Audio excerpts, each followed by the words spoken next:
नमस्कार दोस्तों, आज हम जानेंगे स्थान बल के बारे में। पिछले चैप्टर में हमने जाना था षड बल के बारे में। षड बल के अंदर 6 बल आते हैं: स्थान बल, दृष्टि बल, दिशा बल, चेष्टा बल, नैसर्गिक बल और काल बल, जिसमें सबसे ज्यादा अंक स्थान बल को प्राप्त है, इसलिए स्थान बल का बहुत महत्व है। स्थान बल के 5 प्रकार होते हैं, वो आज हम जानेंगे। स्थान बल के अंदर जो जनरल स्टडी है वो तो हमने जाना था, जैसे उच्च का ग्रह देखना है, सब ग्रही है या नहीं, केंद्र भाव में बैठा है या नहीं, त्रिकोण भाव में कोई ग्रह बैठा है या नहीं, कोई ग्रह कारक है या योग कारक है या नहीं, डिग्री भी अच्छी है या नहीं, ये सब चीजें तो देखनी है, तो जनरल स्टडी है। उसके अलावा भी 5 प्रकार के और स्थान बल होते हैं, जिसको आज हम जानेंगे। तो स्थान बल के अंदर 5 बल कौन कौन से होते हैं? उच्च बल, ओज युग्मायुग बल, केंद्र बल, देशकांट बल और सप्तवर्गीय बल। ये 5 बल होते हैं स्थान बल के अंदर।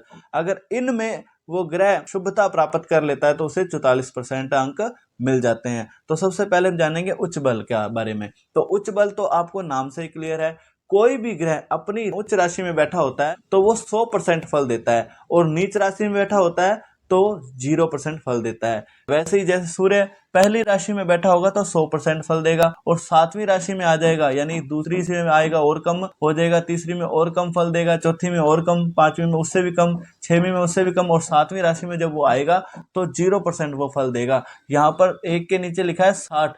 60 का मतलब 60 षष्ठ्यांश है, ठीक है। इसको षष्ठ्यांश के द्वारा मापा जाता है। 60 षष्ठ्यांश के अंदर एक रूपा होता है, लेकिन आपको इसमें फंसने की जरूरत नहीं है। 60 षष्ठ्यांश का मतलब समझ लो 100% वो फल देगा, ठीक है। और 50 षष्ठ्यांश में उससे कम, 40 में उससे कम, 30 में आधा हो जाएगा यानी 50% फल देगा, ठीक है। वैसे ही जितना नीचे जाता जाएगा उतना घटता जाएगा। वैसे ही चंद्रमा है, चंद्रमा दूसरी राशि में उच्च का होता है तो दूसरी राशि में चंद्रमा 60 षष्ठ्यांश का फल देगा, तीसरी में 50 का, ठीक है। ऐसे घटता जाएगा। जब वो 8वीं राशि में चंद्रमा आ जाएगा तो 0 षष्ठ्यांश मिलेगा यानी 0% से फल मिलेगा, यानी 0% से उच्च बल प्राप्त होगा। अगर उच्च राशि में कोई ग्रह है तो उसे 100% उच्च बल प्राप्त होगा। ये हो गया। अब चलते हैं ओज युग्मा युग बल के बारे में। तो ओज का मतलब होता है विषम और युगम का मतलब होता है सम।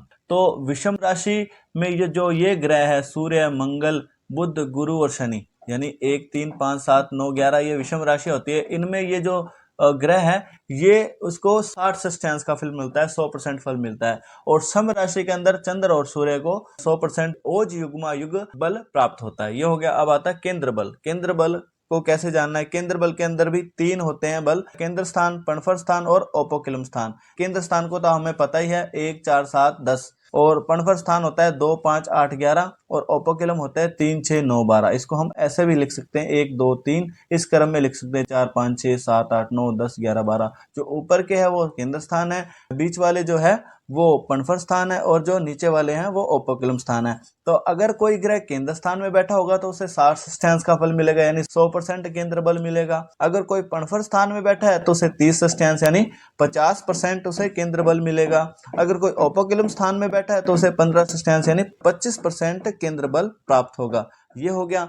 अब चलते हैं देशकांट बल में। देशकांट बल का मतलब होता है एक राशि 30 डिग्री की होती है तो इसको 10-10 में डिवाइड किया गया है, यानी 1 से 10 डिग्री में ये ग्रह मजबूत होते हैं, 11 से 20 डिग्री में शनि बुध मजबूत होते हैं, और 21 से 30 डिग्री में चंद्र और शुक्र मजबूत होते हैं। यानी सूर्य मंगल गुरु 1 से 10 डिग्री के बीच में होंगे तो उसे देशकांट बल मिलेगा, उसे 15 षष्ठ्यांश का बल प्राप्त होगा यानी 25% उसे देशकांट बल मिल जाएगा, ठीक है।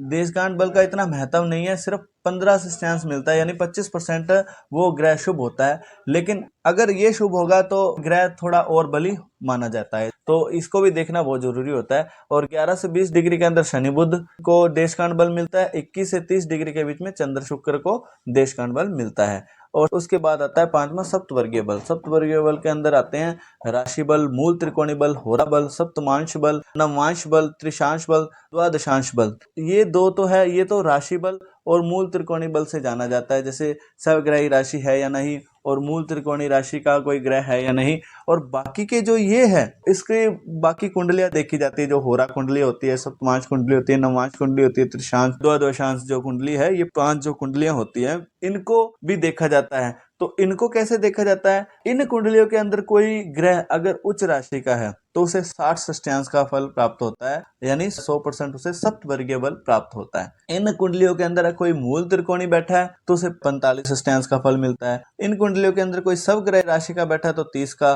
कोई अति मित्र बैठा है तो 22.5 का, और मित्र राशि का बैठा है तो 15 षष्ठ्यांश, शत्रु राशि का बैठा है तो 3.5 षष्ठ्यांश, और अति शत्रु राशि में बैठा है तो 1.87 षष्ठ्यांश, और नीच राशि में बैठा है तो 0 षष्ठ्यांश का बल मिलता है। अगर हम इसको परसेंटेज वाइज देखें, अगर कोई इन कुंडलियों में अगर उच्च राशि का बैठा है तो 100% उसे सप्तवर्गीय फल प्राप्त होता है। मूल त्रिकोणी में 75%, स्वग्रही में 50%, अति मित्र में 40%, मित्र राशि में 25%, और शत्रु राशि में 6%, अति शत्रु राशि में 2%, और नीच राशि में उसे 0% सप्तवर्गीय बल प्राप्त होता है।